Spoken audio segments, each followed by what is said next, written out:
ताजनगरी में महिला सुरक्षा और कानून व्यवस्था की हकीकत पर सवाल खड़े करने वाले एक गंभीर मामला सामने आया है। पीड़ित सीमा सिकरवार किराएदार को 17 अगस्त की शाम को फ्लैट से जबरन बाहर निकालकर उसे अधिकारों और सामान का हनन किया गया। वहीं पुलिसकर्मी तमाशबीन बने खड़े रहे। सीमा सिकरवार ने पुलिस कमिश्नर, मुख्यमंत्री, महिला आयोग और केंद्रीय महिला आयोग को लिखे पत्र में विस्तार से शिकायत की है कि मकान मालिक की मृत्यु के बाद उनके परिजनों विष्णु, हरिगोपाल, मुकेश, चंद्रभान, गोरख एवं अन्य 3 महिलाएं ने फ्लैट में जबरन प्रवेश कर उन्हें और उनके बेटे को मारपीट कर बाहर निकाल दिया और घर का सारा सामान, आभूषण और नकदी पर कब्जा कर लिया। पीड़िता सीमा सिकरवार ने प्रेस वार्ता कर आरोप लगाया है कि वह लगभग 2 साल से इस किराए के फ्लैट में रह रही थी, जिसका किराया नामा लिखित रूप से उनके पास है। किराए के फ्लैट का नियमित रूप से हर महीने सोसाइटी मेंटेनेंस का पैसा और बिजली का बिल उनके ही द्वारा जमा किया जाता था। इसी दरमियान मकान मालिक शिवाकांत ने उसे और उसके पति को भरोसे में लाते हुए 3 से 4 लाख रुपए नगद अपने खाते में ट्रांसफर करवाए और तभी सीमा सिकरवार के साथ उसके रिश्तेदारों के घर जाकर लगभग 20 लाख रुपए के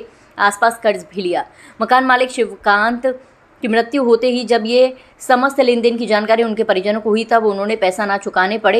इसलिए मकान मालिक के परिजनों ने न केवल उसे अवैध रूप से घर से निकाला, बल्कि उसके लाखों रुपए की जमा पूंजी, सोने चांदी के आभूषण, नकदी, गृहस्थी का सामान और निजी दस्तावेज अपने कब्जे में ले लिए हैं। पुलिस को 112 पर कॉल करने और मौके पर पहुंचने के बावजूद उन्होंने दरवाजा खुलवाने और पीड़िता का सामान सुरक्षित कराने की कोई कार्रवाई नहीं की। पीड़िता द्वारा मेडिकल कराए जाने की मांग भी पुलिस ने ठुकरा दी।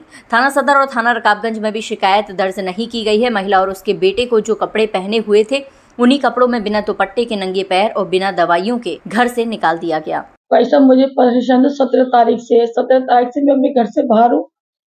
किसने आपको घर से बाहर निकाला? क्या नाम है? कौन लोग? जो मैं जिस मकान फ्लैट में रहती थी, उनके घर वालों ने। किस जगह पर है? मैं रहती थी सिमरन अपार्टमेंट फेज 2 देवी रोड पे। तो घर से बाहर निकाले का क्या कारण है? क्यों बाहर निकाला और पुलिस में आपने क्या कार्रवाई अब तक पुलिस ने की है? मैं भाई साहब 10 साल से उसी कॉलोनी में रह रही थी। मेरा बच्चा सेंट पीटर्स में पढ़ता था, उसको पढ़ा रही थी। 2 साल से ही मैं उस फ्लैट में आई। उस फ्लैट का जो होता है ना, बिजली का बिल, वो मैं भर रही थी और सोसाइटी का भी बिल मैं भर रही थी और जो पार्किंग का वो होता है, वो सब मैं ही कर रही थी इस मकान का। तो लो, उनके साथ क्या है कि मेरे हस्बैंड ने जो काम करते थे, मंडी का वो काम करते थे, तो मेरे हस्बैंड जब आते थे तो उनसे ये कहा कि आप ऐसा करो, उस काम कर लो, कुछ पैसे आप लगा दो तो आपको मुनाफा भी हो जाएगा। तो उन्होंने कहा ठीक है, मैं तो वहां रहता ही हूँ, तुम्हारा यहाँ काम भी चलता रहेगा, मैं मुनाफा कर। तो मैंने उनको अपने जेवर दिए और उन्होंने पैसा भी दिया। 10-12 लाख मेरे जो रिश्तेदार थे, मेरी बहनों जो भी हैं, उनसे मेरे नाम पे वो लेने गांव भी गए। उसके जो मंडी के जो अफसर थे, वो उनके साथ में भी गए। वो गांव में 2-3 बार भी गए। कौन लोग हैं? नाम तो बताइए मुझे। मेरे जीजा जी हैं वो। बताइए, नाम बताइए। नाम अजय चौहान। हाँ। आपने टोटल कितना पैसा उनको दिया? मेरा चीज है 10-12, मतलब मेरी चीज होगी करीब 10-12 लाख की चीज है मेरी। और बाकी कुछ कैश दिया था। ट्रांसफर, बैंक का जो ट्रांसफर होता है 3-4 लाख का है। कैश कितना था? कैश मतलब हाथों से जो दिया था। चलो, अब क्या चाहती हैं? भाई साहब, मैं ये चाहती हूँ कि जो मुझे रात को घर से उन्होंने निकाला है मारपीट करके, सुन लो, उसका मुझे न्याय चाहिए। क्योंकि उन्होंने बिना कहे, जो जब वो खत्म हो गए 4 तारीख को, जिनके नाम पे जो मेरा वो था, वो खत्म हो गए, तो उसके 3 दिन बाद उनके घर वाले मेरे पास आए और उन्होंने मुझसे पूछा, तो मैंने उन्हें बताया ये सामान है। 2 कॉपियां भी उनके हाथ में मैं दी, भाई साहब ये सामान मेरे पास है उनका, आप ये ले जाइए। तो उन्होंने कुछ नहीं कहा। मेरे हस्बैंड भी थे जब मैं, और उन्हें ये भी पता चल गया था कि हस्बैंड की टिकट है। मैं उनसे ये भी कहा था ये तो कल चले जाएंगे भाई साहब। मैंने सोचा 12 दिन हो जाएंगे तो मैं अपना काम बताऊंगी उनको, जो मैंने लेन देन किया है उनसे। लेकिन उन्होंने मुझे मौका नहीं दिया। जैसे उनकी 12वीं हुई, सुन लो, 16 तारीख की उनकी 12वीं थी, 17 तारीख को वो लगातार 20-25 नीचे थे, 20-25 ऊपर, वो मेरे घर में धम त्योहार तोड़ते रहे, आते रहे। मैं पुलिस को फोन करती रही। शाम को 5 बजे उन्होंने मेरे बैग कब्जा कर लिया। तो लोग मुझे एक चुन्नी का मतलब चप्पल तक मेरे पैर में रही थी। मेरे बच्चे को बहुत मारा भाई साहब। आपने इसको पुलिस में शिकायत की है?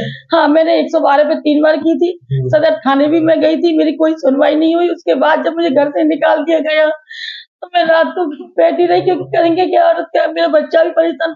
मेरे बच्चे को फेफड़े की दिक्कत थी, जिसके कागज, मेरी दवाई के कागज, मेरे डॉक्यूमेंट, जितनी लिखा पढ़ी मेरे घर में थी, बैंक के कागज सारे उसने जब्त कर लिए।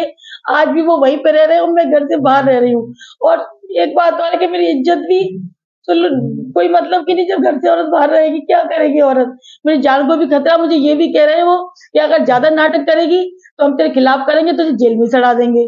मेरी क्या गलती है बताइए? मैंने मकान कब्जा तो नहीं कर रखा था, मेरे पास तो सारी जो लोग चीजें। आपको धमकी दे रहे हैं उनके नाम क्या है? जो दम विष्णु है, राम गोपाल है, हरि गोपाल है, मुकेश है, और एक नाम क्या है उसमें, चलिए कोई नहीं, चलो कोई नहीं। नहीं एक नाम और है, वो वही ज्यादा कर रहा है, उसका नाम है, चलो बाद में इन्हें बता देना, कोई दिक्कत नहीं, चलो काट लो।